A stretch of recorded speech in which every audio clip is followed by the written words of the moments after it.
Hey everyone, welcome to the latest episode of Taboo's A to C. Today we're going to do O for obsession.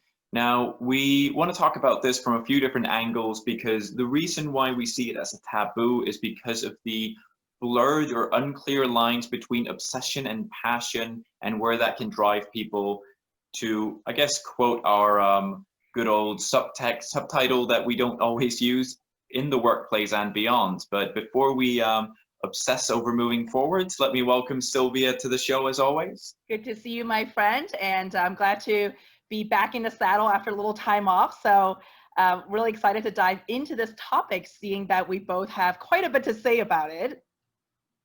Yeah, no, absolutely. It's interesting because, like I said, I see that that juxtaposition between obsession and passion, really ranging from people looking at it as two sides of the same coin, people using them interchangeably, but sometimes talking about it as if there's this line in the sand where passion becomes obsession, and I guess from a really simplified point of view, that line could be, where passion becomes harmful for yourself or others. And we were talking about this before we started recording, where it's easy when there's a drastic danger from that obsession, when people are obsessed with another person and they start stalking them or even harming someone, or where people become obsessed with something to the point where they they they really don't take care of themselves because they're focused on one element.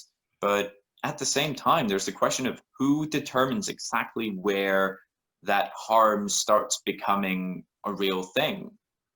I agree with you, and I'd like to add to the conversation, if I may, at this point, and we can weave into our dialogue this notion that some people have about you're not really fully committed unless you're obsessed.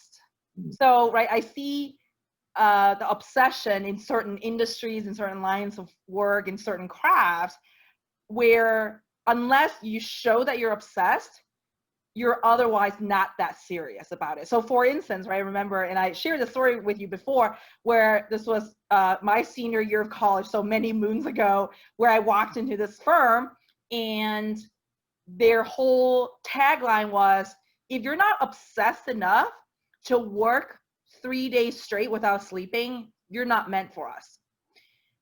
And I thought that was a really ridiculous notion, that if you can't get your work done in 72 hours, right, with no sleep, like you have problems. Right? Like, and I go, well, what, and at the end of the day, I go, what result do you want?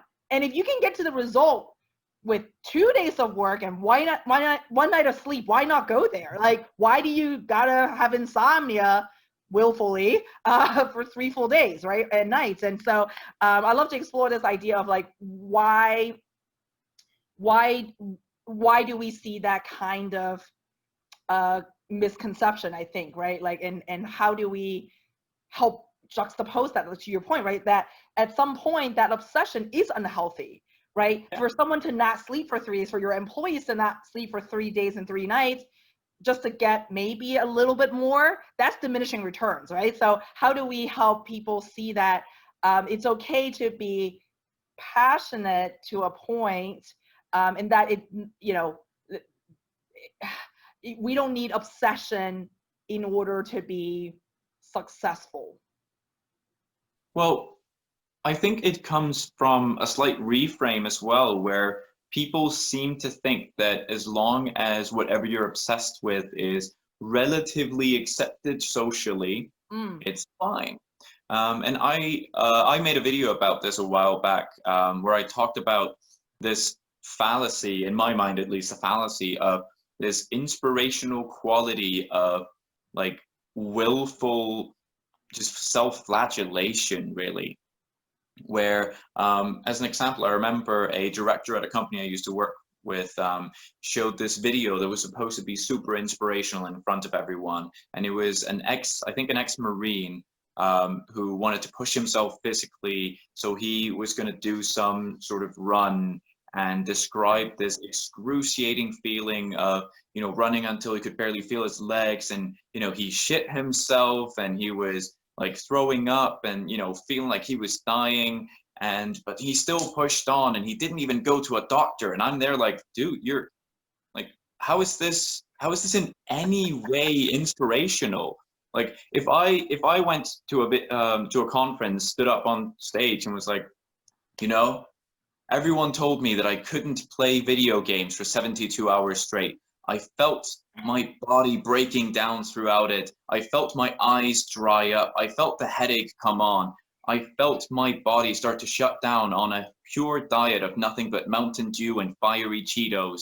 But I persevered. Like, yes, I lost a leg to diabetes, but I'm still here. Like, no one would be like, dude, you rocked it. You're an inspiration. Like, nah, man, shit's whack. Well, I think there's something really off balance, right? About you gotta push through the pain, right? Ignore the pain, and somehow there's this badge of honor. Like this guy, what he was saying was, look at me, right? Like I wasn't whining, I wasn't being a wimp about it. I pushed through the pain. Yeah. And if I could do it, so can you. Well, Like, I beg pain to has differ. a purpose.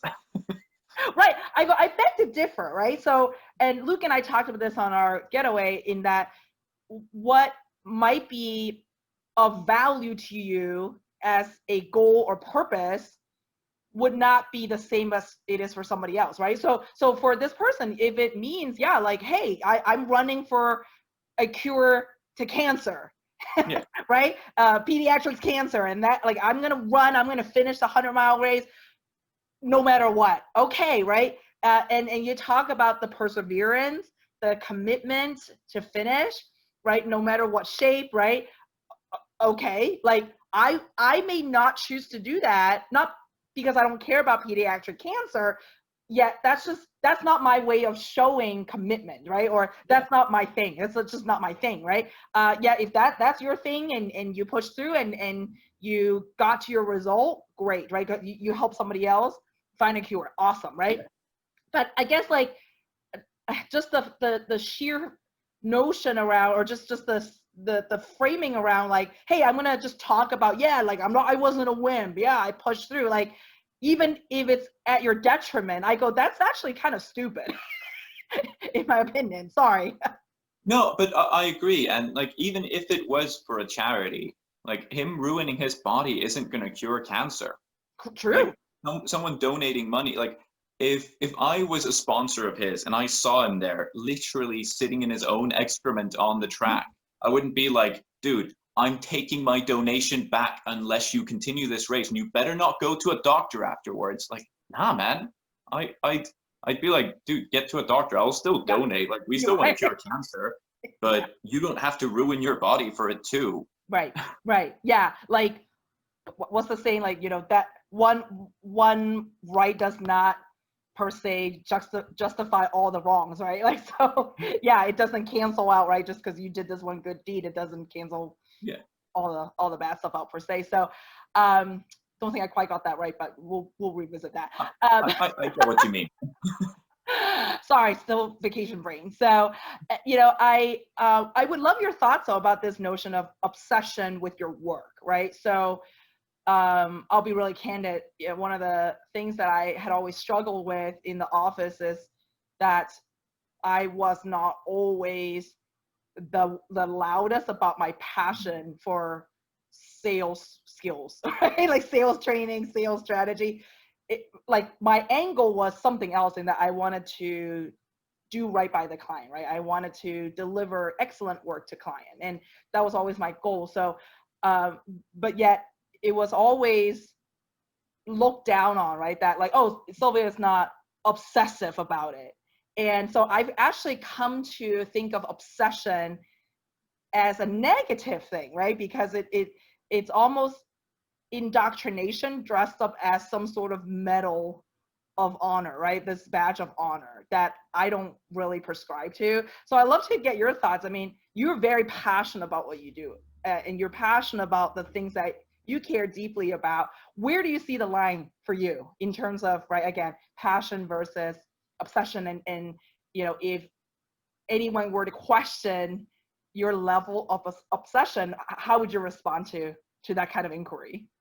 Well, I think to start with, where I see the line for me is where it starts to be not just a detriment, but almost an uncontrollable thing. Mm, So let's say if I'm writing something for a client or creating a video or something, if a client says that's good enough for them, because mm. one of the most difficult things as a creative, I think, is accepting that anything is ever good enough but not perfect, you know. Right. Yeah. Um, but if I got a client saying, oh, great, this is exactly what we need, I'm gonna go ahead, if I didn't feel like it was to the perfect level and I continued working on it even if they were happy, that to me is a level of obsession. Mm, Same thing if if I take my work out of it, I'm working on music and it's getting to a point where like I'm working on something, but I can't focus on anything else.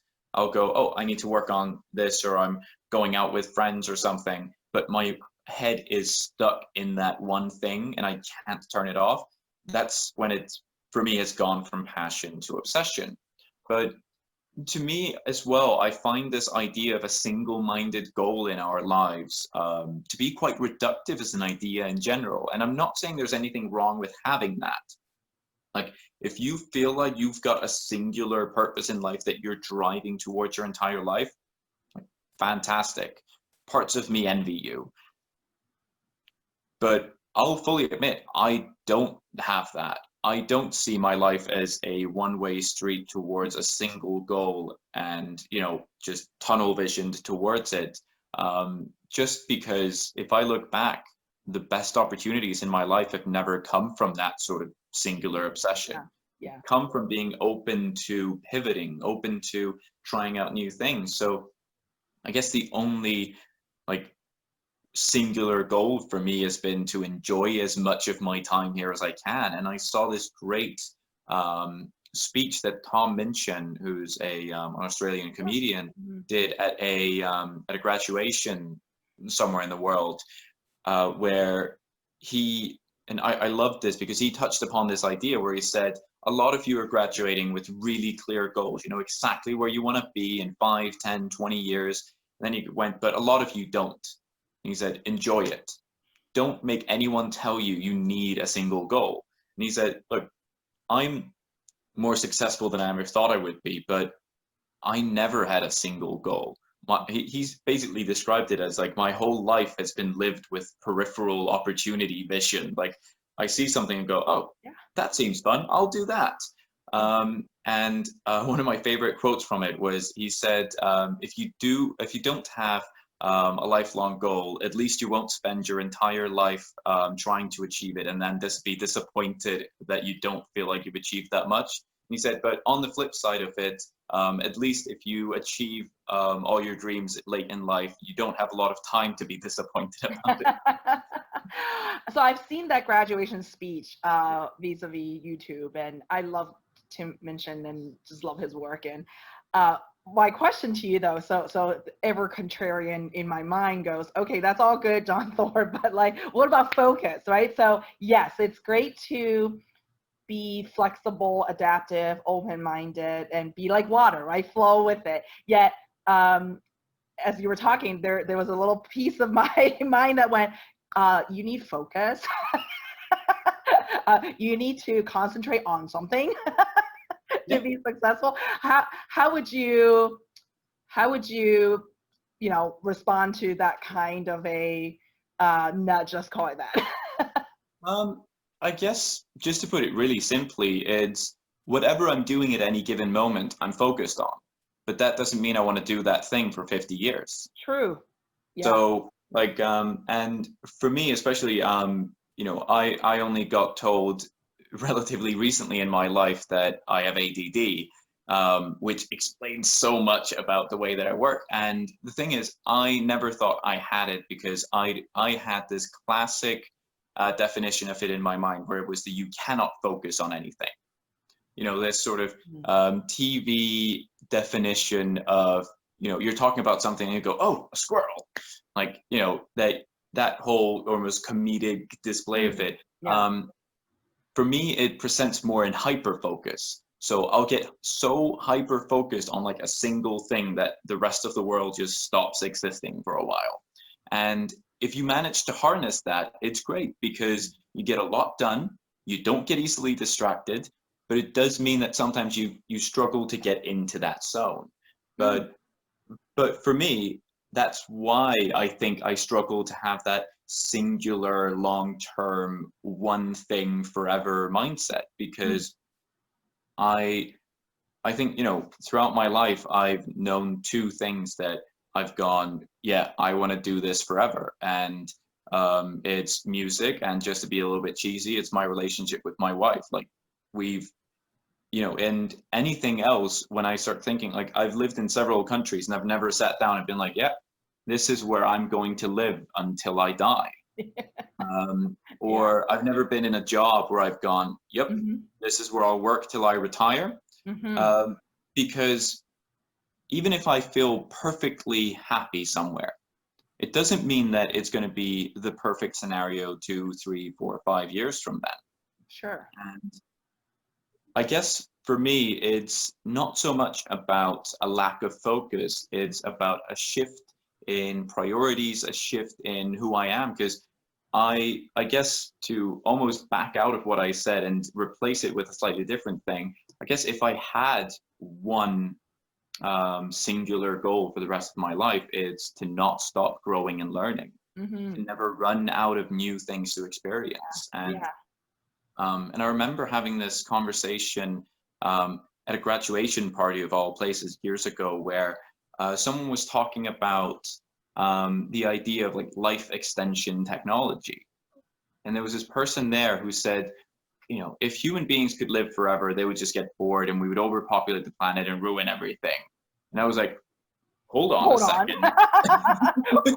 Um, Because, and I thought that's such a weird mentality to have, to immediately think, oh, if my life was longer, man, that would get boring.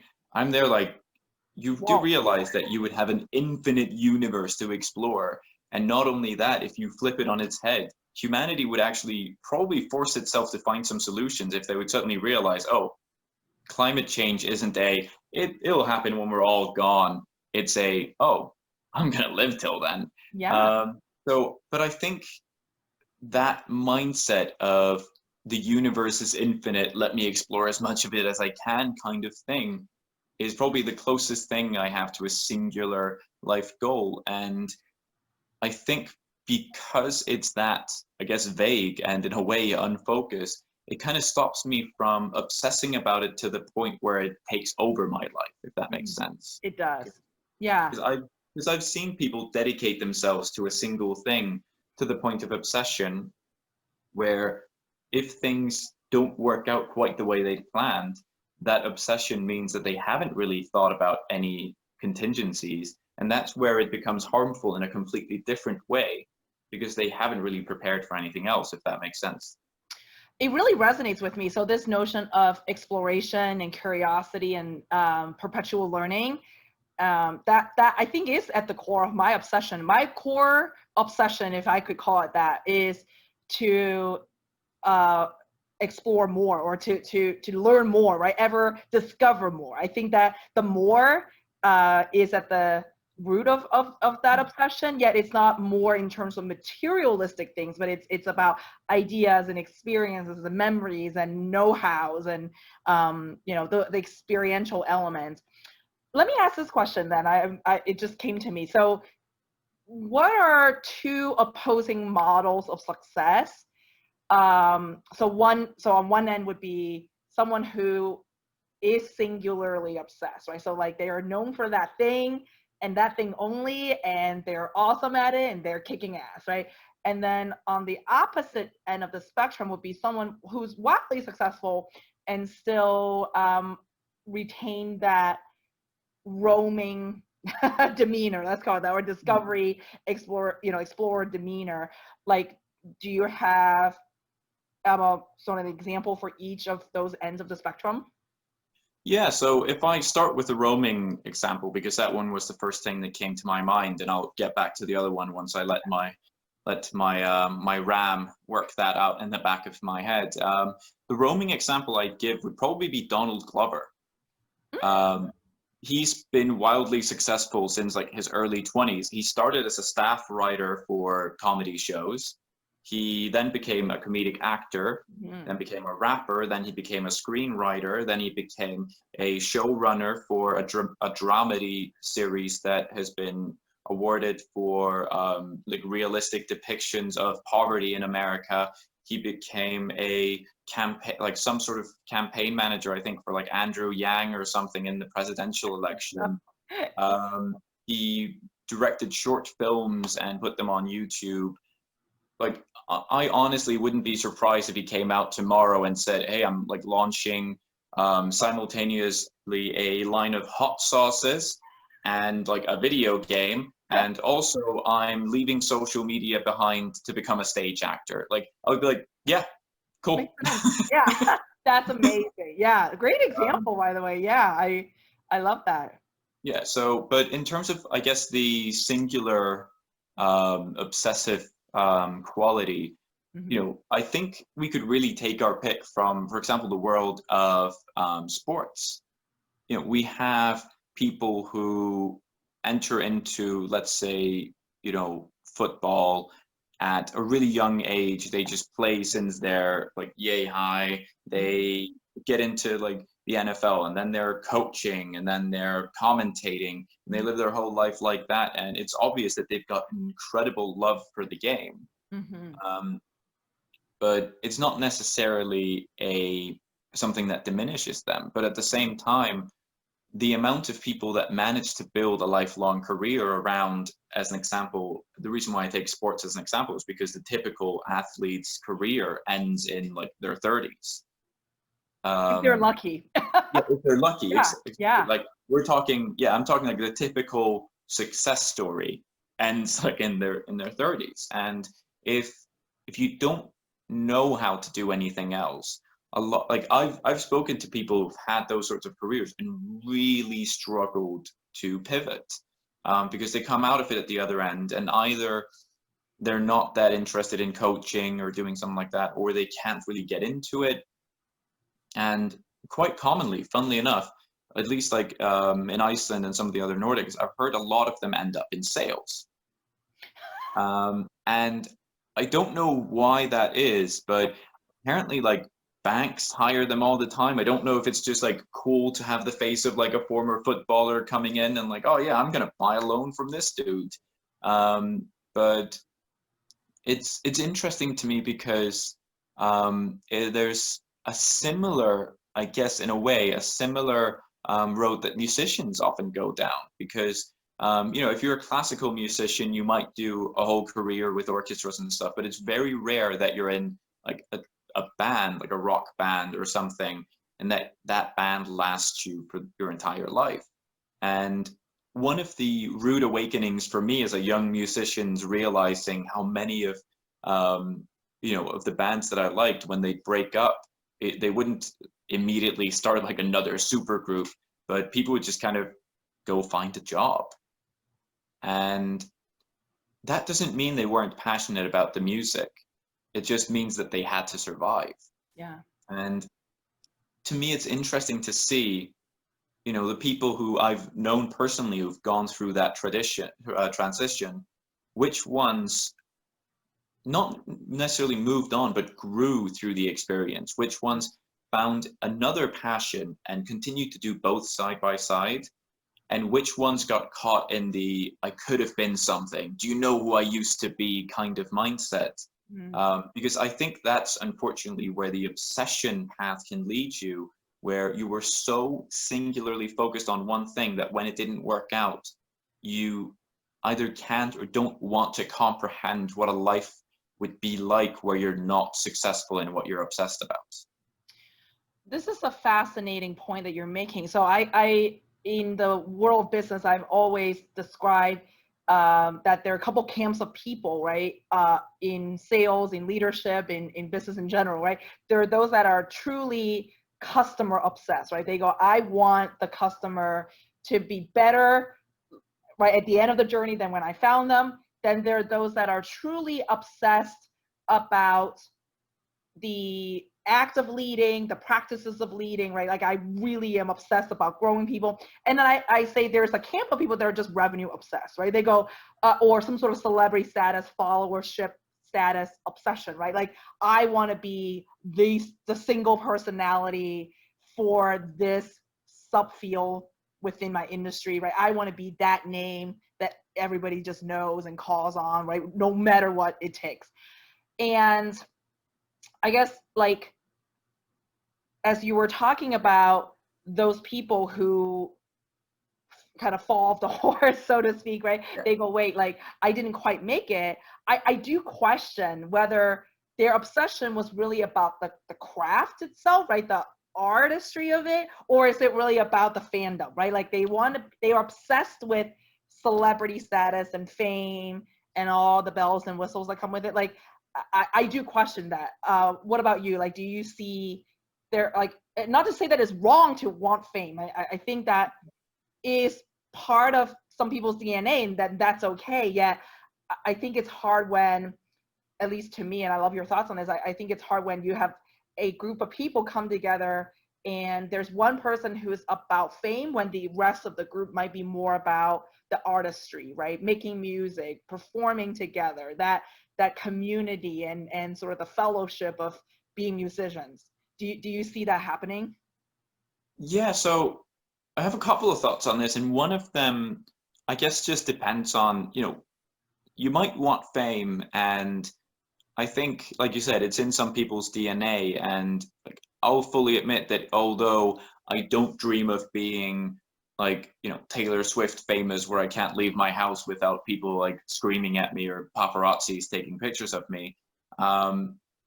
I'll fully admit that I really enjoy like the attention of being on stage. I enjoy building a following on Yeah. social media. When if someone recognizes me at an event, I'm like, it Yeah. feels good. It's really Right. cool. Yeah. But I think you need to almost, if you feel yourself going down that path, you need to question why you want that. Because if you just want it for that adoration, it's not going to last because you'll always just chase trends. And what I mean by that is like, let's take like one of the biggest social media personalities of today, Gary Vaynerchuk. Like, love him or hate him, dude's huge. Mm-hmm. But he didn't start the social media thing with the express purpose of being famous. He started it with like a passion of talking about wine. And he built that wine empire to the point where he was like, oh, actually I can build a business off of what I've done to promote this Mm-hmm. business. Mm-hmm. And for him, I don't know what his true why is now, but I think because he started from that point of having a thing and really the utility or the tool that he used ended up becoming his business was more of a coincidence than a calculated plan at the beginning. And similarly, like the reason why I like having, again, let's say a following on LinkedIn or having an audience in front of me isn't just the rush of having that. It's because I know from being on the other side the impact it can have.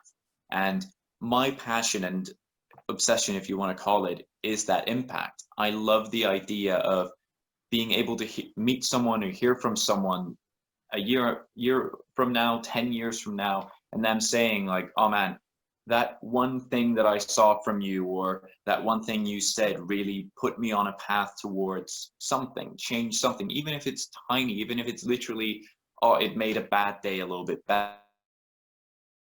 That is what makes me think, oh, if I can build a platform to get that to more people, it increases that influence. But I think when it becomes about just that obsession with having eyes on you, it won't float you as far. Similarly, how just an obsession to hoard money won't get you as far as knowing what you want to do with that money. Mm-hmm. Yeah. Well, I've seen both types of speakers, right? Just even in the speaking world, there are those that just love the eyes on them, and they're always chasing. You're right. They have to chase that next gig, always worried about like, well, how big is the next group? How prestigious is that group? And right, am I at the most celebrated events, etc. Yet then there are those that are more like you and I in that, right? We're about, hey, we want to leave somebody better than we found them, right? When before we got on stage, they didn't know this, but after we left the stage or after that event, they knew something they didn't know before. Yeah. And that's awesome, right? And we want to amplify that. We want to exponentially grow that kind of curiosity, or help people with that curiosity find what they want and desire in terms of knowledge. So and that's so much more to me anyway, that it is I think a healthier obsession, in that that's something that we can control, right? It's like we can control what we put out there in terms of quality of content, right? The modalities through which we do it, right? What we say, or how do we prepare to engage, versus like we can't control how many eyeballs or whose eyeballs are going to look at us, etc. So I think that's a really healthy and practical way to think about it, which I would love to start helping us wrap and maybe preview a little bit towards next week's topic, which is P for pattern. So I'd love to turn it back to you to talk about what that means for you, or what the audience can expect from us next week on that topic. Absolutely. So I guess to tie it in slightly with what we just talked about, I think the difference between the two types of, if we just use that fame example or that notoriety, you can often spot it in those patterns that emerge, because a speaker, as an example, who just wants all the eyes on them, is going to, like you said, focus on, which event is it that I'm speaking at?